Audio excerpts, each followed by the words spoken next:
Isang magandang araw ng Sabado sa inyong lahat mga bayang classmates. Narito tayong muli para sa ating paglilibang na gagawin ngayong araw ng Sabado, ikalimang araw para sa buwan ng Abril, taong 2025. Hello sa inyong lahat mga bayang classmates.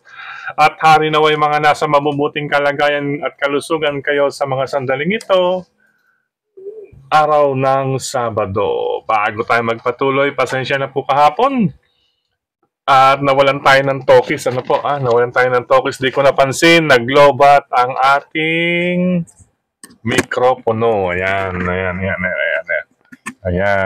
Hindi ko napansin. Nawala yung pagka-green. Okay po. At nagdire-diretso. Bagamat ang iba naman po, nasundan dahil na ituturo naman, na ipipinpoint naman natin or na pipin natin kung sino-sino ang ating mga giya sa bawat takbuhan. At ang iba po, nakakuha pa rin po kahit papano, nakatama. Pick 4, pick 5, Congratulations sa mga nakatama, mga bayang classmates, magiging mga double or last DD1, nakuha rin nila, But anyway, narito po tayong muli para sa ating giya o paglilibang na gagawin ngayong araw nga po ng Sabado. Okay po.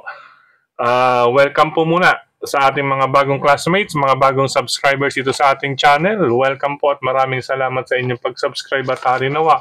Lagi sana kayong tumutok at tumangkilik upang sa gayon ay meron kayong giya at gabay na mapapagbasihan, magagamit sa tuwing araw ng paglilibang. Siyempre, pagdating sa takilya, kayo pa rin po ang masusunod kung sino-sino ang inyong isasama sa listahan. Ang aking giya po, base po ito sa aking sariling pag-aaral, pagrebisa, mula sa kanilang mga previous performances, mga nakalaban muling sinilip sa replay kung kinakailangan. At syempre, nariyan po na ibabahagi ko ang ating mga track record na naitala nila sa maximum of huling 4 na takbong nasalihan, mga bayang classmates. Ayan po ang inaabangan ng iba nating mga classmates. Bukod sa ating giya na final na naibibigay sa inyo, binabantayan din po nila at pinag-aaralan iyang mga tiyempong na itala, mga bayang classmates. Mahalaga rin po sa kanila yan.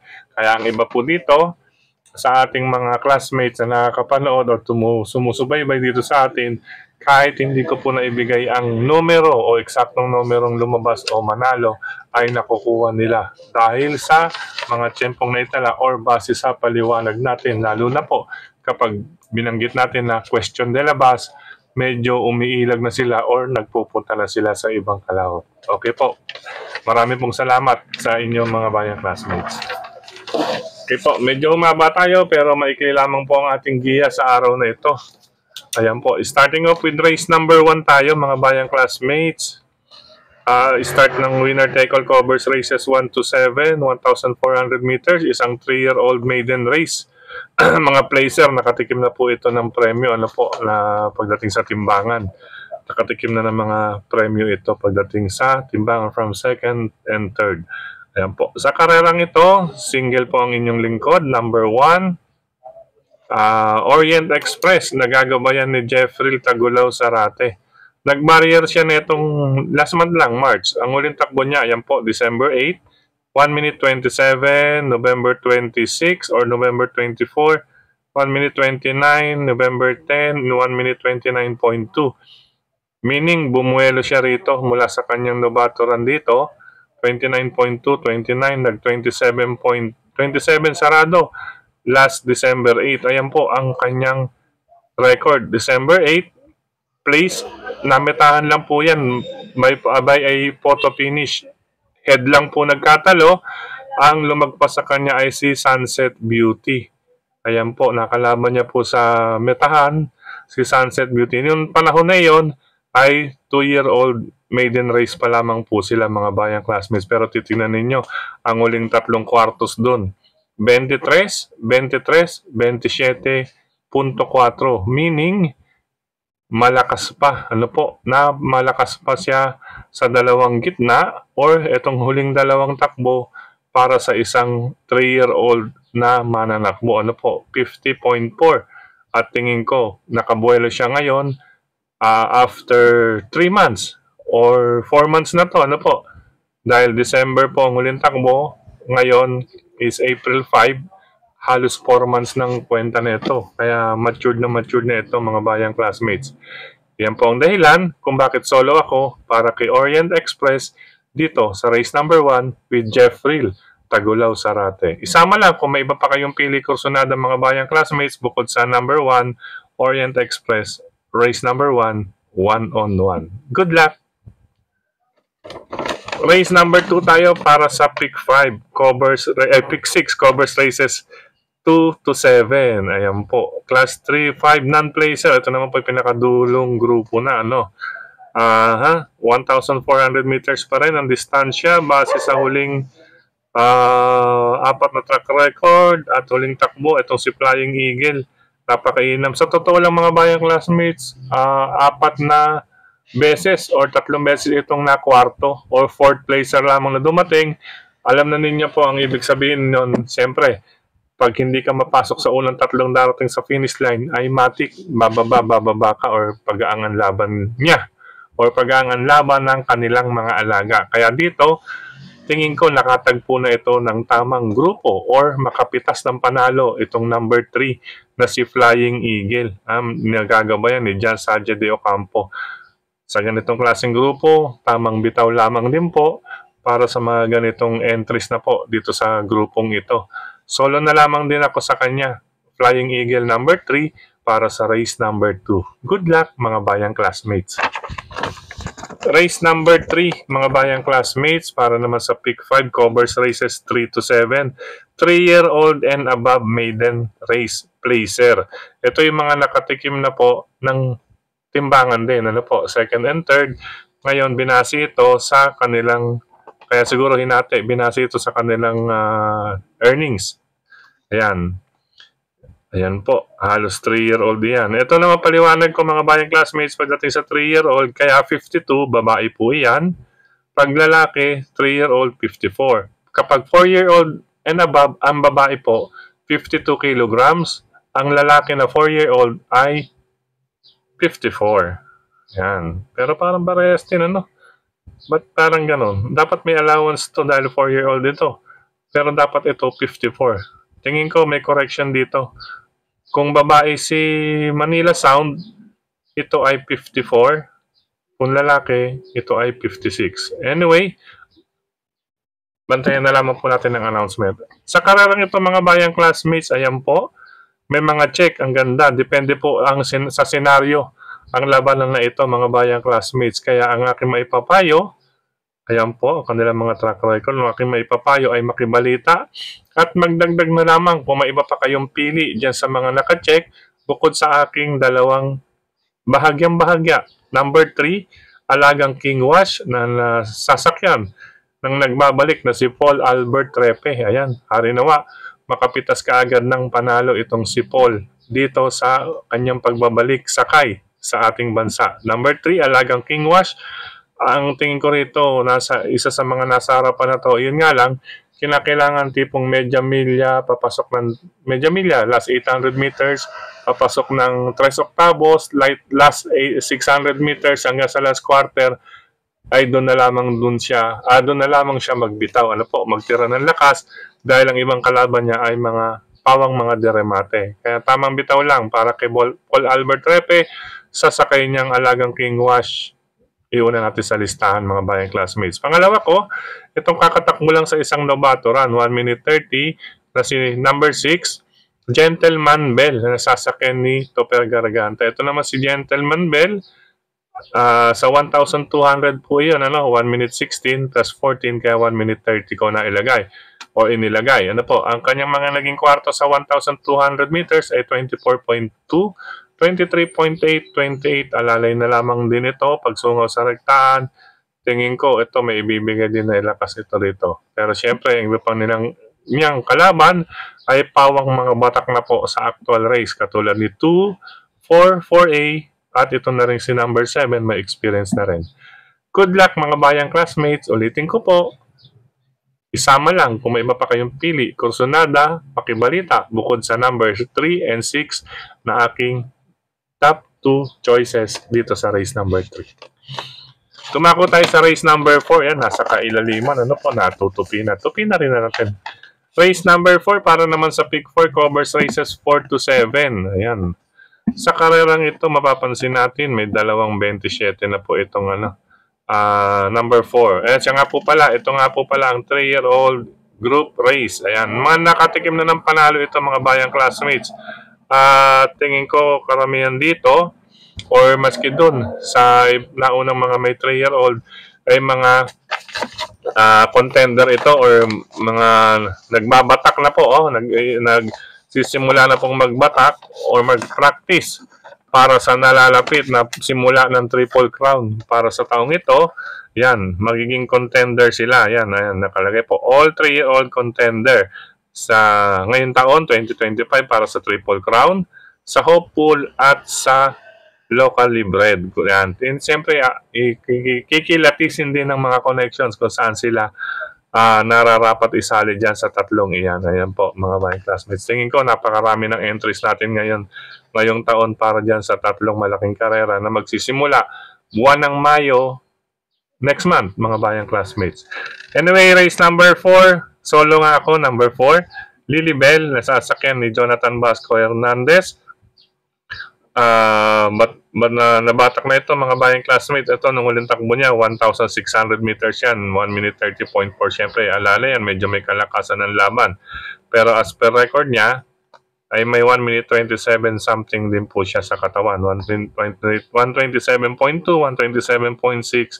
at medyo lumalakas ang laban, 128.6. Pero nag-aalalay, siyempre, pinaghahandaan din po nito ang buwan ng May, June at July para sa Triple Crown Series or Hopeful Series or Locally Bred Series. Ngayon, kung nais magdagdag, go lamang po, mga bayang classmates. Nandiyan si number 2. Ayan, kung nais magdagdag, tingin ko yan lang po ang pandagdag ko, si number 2. Good luck, mga bayang classmates. Race number 4. Kung ako tayo sa ikalimang takbuhan, mga bayang classmates, pasensya na, medyo makipot ang ating pwesto. Ito, race number 4. Ayan, class 5, group 5, placer. Ito, mga timbangers na po ito or nakatikim na po ito ng panalo, mga bayang classmates. Sa karerang ito, ayan, medyo dikitan. Pero nakikita natin ang latest track record ay lamang po si number 3 na si Princess Belle ni Apoy Asuncion. Kung nais niyo pong suluhin, sige lamang po, mga bayang classmates, separate na listahan. Pero kung nais magdagdag, nandiyan po ang number 5. Ayan. Kasi si number 3 distance. Si number 5 tamang bitaw lang. Nabitin na po ito nakaraan, mga bayang classmates. Diniskartehan na ito ng yung tamang bitaw. As in, the last 400 meters na lamang ito nagpakawala. Or after the last 600, papasok na last 400, doon na lamang ito nagpakawala. But anyway, siyempre, karagdagang lesson na yun. At least, alam na nila kung alam na ng hinete or ng connections. Ayan, ng hinete si Ryan Onyok Garcia kung kailan dapat hingan ng lakas itong si Dancing Queen. Sa totoo lang, si Dancing Queen, mga bayang classmates, hindi rin pwede baliwalain. Ayan po, ang huling tatlo niya, arrow to the left, paumento po ito. 133.2, 131.8, 131.2. Ito ang medyo magbibigay ng threat. Yun nga lang, sabi gaya ng akin nabanggit, tamang bitaw lamang po. Okay po, pandagdag po yan or pangsama si Dancing Queen. At kung nais pang magdagdag ito, makibalita lang po tayo rito sa race number 1. Sa numero 1 na si Marengo ni Jonathan King Flores. Di natin alam kung ano ang present situation, or kalagayan nito ni Kabayo, ano po. Dahil dati siyang may 129 din, mga bayang classmates, kung tutuusin, tapos ganyan. Hindi natin alam kung medyo nagkubli, naghanap po ng mga magandang pagkakataon either ngayon na or sa susunod pa. Or ano man po ang makibalita na lamang po kay Marengo, mga bayang classmates. Okay po, ulitin ko po, separate na listahan na lang. Kung nais mag-single, number 3, nais magdagdag, na rin si 5 and 1. At syempre, kayo pa rin po ang masusunod dyan. Good luck, race number 5, medyo ganyan-ganyan ang bangka sa race number 5. Ano po? Alanganin. Sige lamang po. Race number 6, penultimate race tayo, mga bayang classmates. Dito sa race number 6, ito naman po, Ayan, halos magkakalapit, ano? Maliban sa numero 6, si Maria Cristina Falls. Ayan, medyo nasa 1 minute 30 malapit. Pero mukhang dito sa 1, 2, 3, 5, ano po, naglalaban ang karerang ito. Pero sa akin, bahagyang-bahagya, itong number 3 na si Irish, nasasakyan ni Michael Diaz de Jesus, at itong si number 5, Kalangaman Island ni Claro sa Olog Pare Junior. Mga bayang classmates, makibalita na lamang po sa dalawang iyan. Pero sa pagkakabayo, sila po talagang dalawa ang lamang in terms of pagkakabayo or track record, mga bayang classmates. Ano po? Ngayon, kung may mabalitaan kayo, go lang, magdagdag na lamang po ng iba bukod sa kanila. Ano po? Dito po sa karerang ito, medyo palaisipan, talasan ng pakiramdam at makibalita na lamang sa number 3 at number 5. Pero kung talagang mag-go-go-go sila, sila pong dalawa rin ang tingin kong ulang darating sa finish line. Okay po. Alam niyo na po ang ibig sabihin yan, mga bayang classmates. Good luck, karera numero 6. Last and final race tayo para tingnan ng lahat, mga bayang classmates. Class 4, 16 to 21 split. Ayan po, isang trifecta, quartet pentafecta, same distance at 1,400 meters or 7 octavos na tinatawag. Hindi na tayo medyo magtatagal dito. Ano po? Solo ako, itong nasa 4A na si Animo Lasal, narerendahan ni Mark Alvarez bilang kalahok numero 4 po. Nilagay ko lang yung A para talagang direkta kung sino ang tinutukoy sa number 4. Animo Lasal, last and final race, mga bayang classmates, solo na lamang po ako. At kung nais magdagdag, go lang po. Kayo pa rin po ang masusunod para sa race number 7. Good luck, mga bayang classmates. Sa pagkakataong ito, muli, maraming salamat sa inyong pagtutok, pagtangkilik, pagsubaybay, higit sa lahat po ang pagtitiwala, mga bayang classmates. Ayan, halos may 4 tayong paninggil. Doon naman sa races 3, 5, and 6, makibalita na lamang po at isama lang kung may iba pa kayong pili kursunada bukod sa ating mga naibahagi sa races 3, 5, and 6. Ano po? Pero doon sa 4, para sa akin, basa ay nakalalamang na po. Yan po. Yan po ang aking vibes, mga bayang classmates. Okay po, maraming salamat kay Sir Dennis Gonzalez. Siyempre, kay Tokayo Frederick Cabil, sa mga bayang karirista dyan sa Bambang. Bambang at Kirikada. Siyempre, may karirista rin sa Bambang. Kirikada OTV, happy racing po sa inyo lahat with Tokayong Frederick Cabil. Siyempre, sa lahat ng admins at members ng grupo ng karirista sa social media, hello and happy racing. Happy weekend po sa inyong lahat. At syempre sa lahat ng admins, grupo ng karirista sa social media, sa admins at members, at sa mga nagko-comment, hello po sa inyo lahat. Happy racing po and happy weekend na rin. At syempre dito sa ating YT channel, ayan, happy weekend po. Speaking of social media, supportan din po natin ang ating mga kapatid sa social media na po na nagbabahagi ng kanilang giya. Gaya na rin po ng nakikita natin sa ibang OTV or nakita natin sa ibang classmates natin na ginagather or kinokollect nila ang mga giya ng ating kapwa nagbabahagi dito sa social media. Ano po, then tinitingnan nila kung sino or saan lang mas may lamang, at yung iba naman na veteran na rin sa industriya ng karera, kapag oras na may makita or mabasa nila ang kanilang kursunada na matantusan ng kahit isa sa 10 nagbabahagi, ay itinataya or sinasali na nila sa kanilang listahan. Yan lamang po, mga bayang classmates. Yan ang magandang karakter sa ating mga kapwa karirista or bayang classmates. Ano po, ang medyo, syempre, ito po ay giya lamang, mga bayang classmates. Sumusunod sa giya. Okay po. Okay po. Hello and happy racing din dito sa mga nag-comment sa atin sa YT channel, kay Sir Arnulfo. Ito kay Sir Mark Go. Ayan. Sir Mark Go, ito po, kayo pa rin po ang masusunod. Base sa inyong comment, kayo pa rin po ang masusunod dahil batid naman din po ng lahat or ng nakararami sa atin na meron pong ganyan gaya ng inyong binanggit. Ano? Or inyong ikinomento. Pero syempre, pagdating sa laban, iba na po ang meron kang handa, ha, mga bayang Sir Mark Go. Ano po, gaya na rin po, ihalin tulad ko lamang po ito sa mga exams or board exams. Ha? Huwag pong basta umasa sa mga leakage. Ayan, sa leakage, ano po, yung mga board exam, may mga leakage daw, ganyan-ganyan, hindi na magre-review, pero pagdating ng actual na exam, sabit pa rin. Dahil hindi iyon ang direktang nailabas sa exam or naging question sa exam, kaya nga. Ayan, kaya ang akin lamang po, Sir Mark Go, batid na po iyan ng karamihan sa atin na meron ganyan gaya ng inyong binanggit o inyong kinumento. Pero ang mahalaga po, iba na po ang meron kang laban or nakahanda or may preparasyon ka, kumbaga, Sir Mark. Okay po. But anyway, maraming salamat po sa inyong comment. Nire-respeto ko rin po kayo, mga Sir Mark Go. Okay po.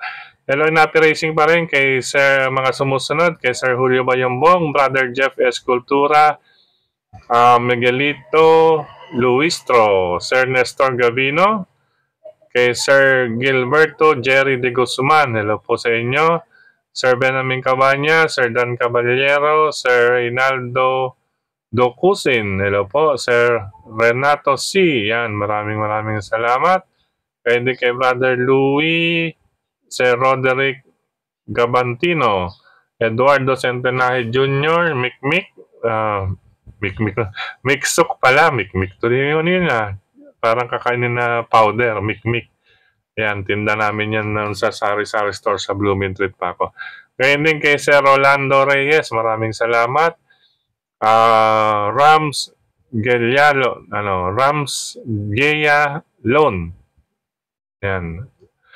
Shout out kay Cesar Mutok, Richard Calma, siyempre paring Richard, Odi Magkalas Burger, also known as Alex Bailon. Ayan, galing kay Rams Alone.